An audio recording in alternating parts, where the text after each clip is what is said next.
जय यीशु की। मैं हूँ प्रियंका डामोर और आप देख रहे हैं रेडियो वेता शीर्षक की हिंदी सर्विस। कलीसिया समाचार में आप सभी का स्वागत है। कलीसिया समाचारों में प्रमुख है, पोप फ्रांसिस ने कहा युद्ध बुरा है, युद्ध एक मानवीय हार है। कैथलिक और बौद्ध नेता दिवंगत कार्डिनल अयूसो के याद में बैंकॉक में एकत्र हुए। ईसाइयों ने राजस्थान धर्मांतरण विरोधी कानून लागू करने के कदम की निंदा की। नई नियुक्तियों से सिरोमालाबार चर्च में विवाद फिर से शुरू हो गया। कार्डिनल तागले गोवा में सेंट फ्रांसिस जेवियर के पर्व से प्रभावित हुए। जेसुइट कार्यकर्ता ने स्वर्ण जयंती मनाने के लिए क्लेराइस्ट कॉन्वेंट को चुना। गोवा में मिसाल 2024 में कार्डिनल तागले ने असीम ईसाई प्रेम की वकालत की। हैदराबाद आर्चडायसिस ने जुबली 2025 के लिए तैयारी की।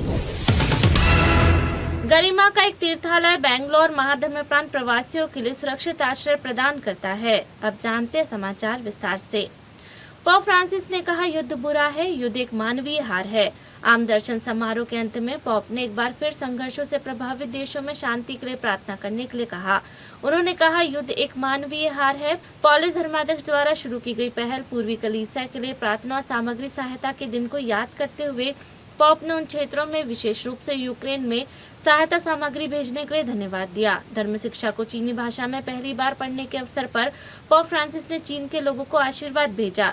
युद्ध एक मानवीय हार है, युद्ध समस्याओं का समाधान नहीं करता, युद्ध बुरा है, युद्ध विनाश करता है। पूर्वी यूरोप, मध्य पूर्व, दक्षिण पूर्व एशिया और अफ्रीका के लोगों और राष्ट्रों को पीड़ित करने वाले संघर्षों के भयावहता के खिलाफ लगभग एक अग्नि परीक्षा जिसे पोप फ्रांसिस ने संत पेत्रुस मार्ग गिरजाघर के प्रांगण के मंच से सुनाया। आज आम दर्शन समारोह के अंत में पोप ने विभिन्न भाषाओं में अपना अभिवादन समाप्त करते हुए लिखित कागजों से अपनी निगाहें हटाकर विश्वासियों की भीड़ को देखा और सभी से इस अवसर पर सामूहिक प्रार्थना में शामिल होने के लिए कहा। दुनिया हिंसा से प्रभावित है जो घटने के बजाय बढ़ती जा रही है।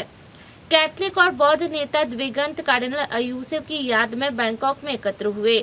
थाईलैंड में कई बौद्ध और कैथलिक नेता दिवंगत कार्डिनल मिगुएल एंजल अयूसे के जीवंत और विरासत का जश्न मनाने के लिए बैंकॉक में एक प्रमुख बौद्ध मंदिर में एकत्र हुए। कार्डिनल मिगुएल परम धर्मपीठी अंतर्धार्मिक संवाद विभाग के प्रीफेक्ट थे। दिवंगत कार्डिनल को 1 दिसंबर को बैंकॉक के सबसे प्रमुख बौद्ध मंदिरों में से एक वाट फ्रा चेतुफोन में उनकी मृत्यु पर शोक समारोह में सम्मानित किया गया। इस अभूतपूर्व घटना ने थाईलैंड में कैथलिक और बौद्ध समुदाय के बीच गहरे बंधन को उजागर किया। एक ऐसा संबंध जो कार्डिनल के अंतर्धार्मिक समझ को बढ़ावा देने के लिए अथक समर्पण से मजबूत हुआ। ईसाइयों ने राजस्थान धर्मांतरण विरोधी कानून लागू करने के कदम की निंदा की। चर्च के नेताओं और कार्यकर्ताओं ने राजस्थान में धर्मांतरण विरोधी कानून लागू करने के राज्य सरकार के फैसले की आलोचना की है और इसे राजनीतिक से प्रेरित बताया है।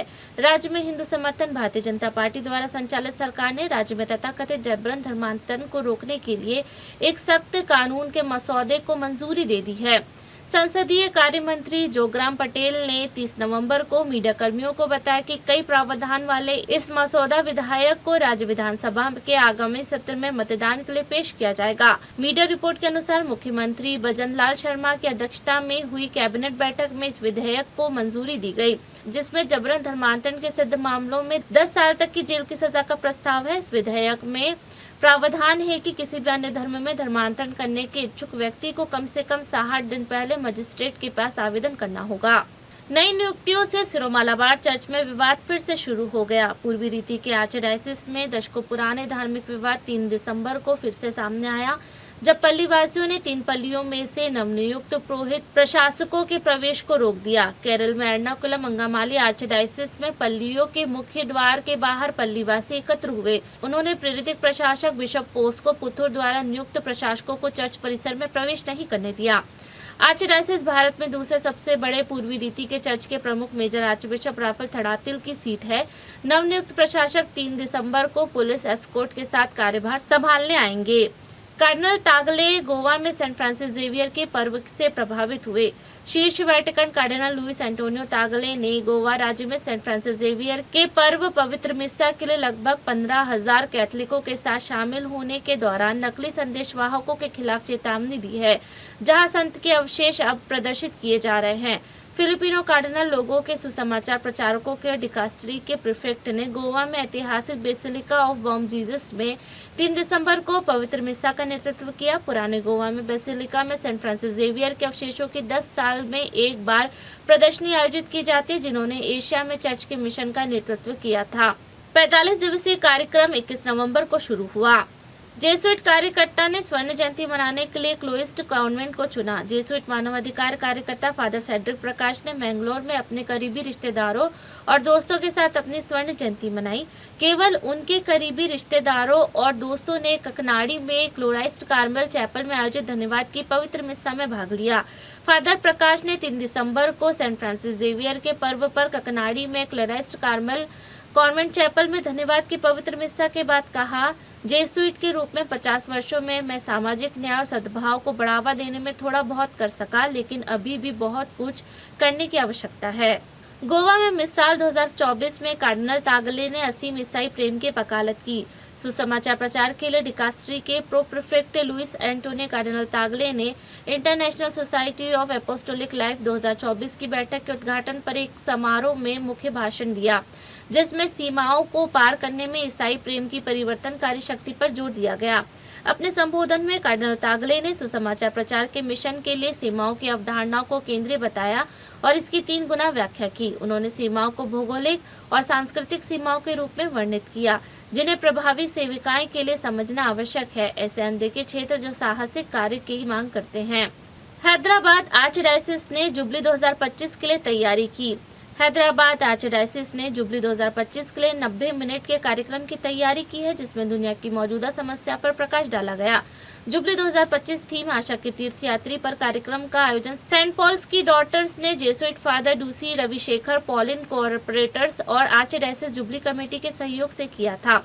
डिनरी स्तर का कार्यक्रम 23 दिसंबर को सेंट मैरी बेसिलिका सिकंदराबाद और अगले दिन Saint Joseph cathedral gun foundry में शुरू हुआ। प्रत्येक स्थान पर 500 से अधिक लोगों ने संगीत, नृत्य, नाटक और दृश्य क्लिपिंग के कार्यक्रम को देखा। हैदराबाद में दर्शकों में हैदराबाद के आर्च बिशप कार्डिनल पुला एंथनी भी शामिल थे।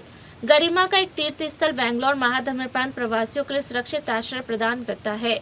1 दिसंबर को बेंगलोर महाधर्म प्रांत में प्रवासी केंद्र की आधारशिला रखी गई, जो प्रवासियों की गरिमा को मान्यता देने की दिशा में एक महत्वपूर्ण कदम है।